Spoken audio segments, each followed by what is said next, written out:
Сәлем достар. Бүгін сіздерге сатылымда ең керемет өтетін капля тәрізді самсаның рецептімен бөлісемін. Бұл самсалар өте керемет болып шығады. Сатылымда 180, 200, 220 теңгеден сатуға болады. Сондықтан видеоны өткізбей соңына дейін көріңіздер. Барлығы өте түсінікті айтылған. Ең алдымен неліктен өткізілген 1 килограмм ұнды аламыз.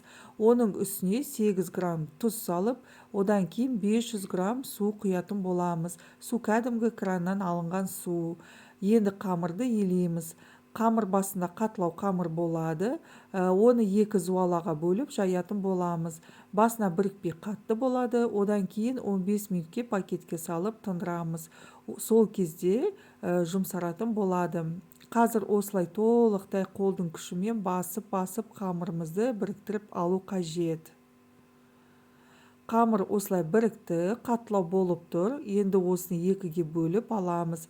Қамырды 1-2-ге бөліп алдық. Пакетке салып 15 минут қойып қоямыз. Қамыр сол кезде бір-біріне жабысады. 15 минут өтті. Енді қайтадан қамырды бір басып аламыз. Осылай қолмен ортасына қарай жинайсыздар. Сосын оны пакетке салып 15 минут қойып қоясыздар. Сол кезде әдемі болып тұрады. Салмасына 500 грамм фарш және 1 килограмм үгіштен өткізілген пияз, оған тұз, қара бұрыш салып, жақсылап араластырып аламыз. Міне осылай араластырып алдық. Мейлінше фарштың майлы емес түрін алғандарыңыз дұрыс. Енді қамырды оқтаудың көмегімен жақсылап тұрып жайып аласыздар.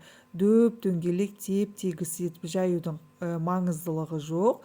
Тек қана жұп-жұқа етіп жайып алсаңыздар жеткілікті. Алдымен осылай төртбұрышлеп басып, ұн себе отырып жұп-жұқа етіп жайып аласыздар. Мына қамырымыз тыңғаннан кейін осындай жаюға ыңғайлы әдемі болып тұрады. Қамырды осылай жайып алдым, жұқалау етіп жайдым. Енді сары майды ертіп аламыз. Май 60%-дан жоғары болу керек. Майды ерткенде қатты қайнатып жібермейсіздер. Осылай кішкене ғана ерту керек. Су шығып кетпей әдемі болып еру қажет. Енді осыны қамырдың үстіне жағамыз. Орайтын кезде осылай тартып орайсыздар, сонда майы сіңімді әдемі болып тұрады, слоеный болады. Қамырды дәл осылай орап морозильникте ұзақ уақытқа дейін сақтауға болады.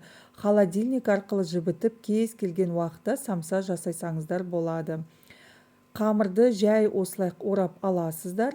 Енді осыны қайтып дөңгелектеп аласыздар. Бұл уже екінші зуала. Енді холодильникке майын сіңдіріп қоямыз. Қамырды шетінен ашып, осылай бөліп аласыздар. Міне осылай 45-46 граммнан бөлесіздер. Бөлінген қамырды ортасынан басасыздар. Барлығын 45, 46, 47 граммнан бөліп шығасыздар. Осылай ұнға аунатып аласыздар. 21 штук шықты. Бір зуаладан 21 штук қамыр шығады. Сонда 1 килограммнан 1 килограмм ұннан 42 самса шығады. Енді қамырды 10 см, 11 см көлемінде дөңгелектеп жайып аласыздар. Сосын ортасына бір ас қасық фаршты салып, капля сияқты істейсіздер. Қазір сіздерге түйу әдісін көрсетемін. Бір ас қасық фарш саласыздар. Жоғарғы жағын үш бұрышты етіп түйесіздер. Енді осы жерден бастап қолымызды ұстап бір-біріне жабыстырасыздар. Сонда астыңғы жағы дөңгелек сияқты формасы болады. Осылай бір-біріне жабыстырып кете бересіздер. Үстіңгі жағын қатты түйіп қойыңыздар, ажырап кетпесін. Капляны формасын келтіріп қойып, листке қоямыз. Тағы бір рет көрсетейін. Жайып болғаннан кейін бір ас қасық фарштан саласыздар, сосын басын бүктейсіздер. Басын бүктеп болғаннан кейін төменгі жағын қолыңызбен ерек қылып дөңгелек форма жасап аласыздар. Формасы капля сияқты әдемі болып шығады. Жұмыртқаның сарыуызына азғантай сүт қосып жібердім. Көбірек самсаға жетеді, әрі самсаның жан жағы теп-тегіс қызарып пісетін болады. Енді қалауыңыз бойынша осындай қара кунжут немесе сары кунжут сепсеңіздер болады. Осылай барлығына сәндік үшін жасап шығасыздар. Ал қатыратын болсаңыздар, дәл осылай осы күйінде морозильникке салып қатыра берсеңіздер болады. Кейін барып салафанға саласыздар. Ұзақ уақыт морозильникте тұруға болмайды.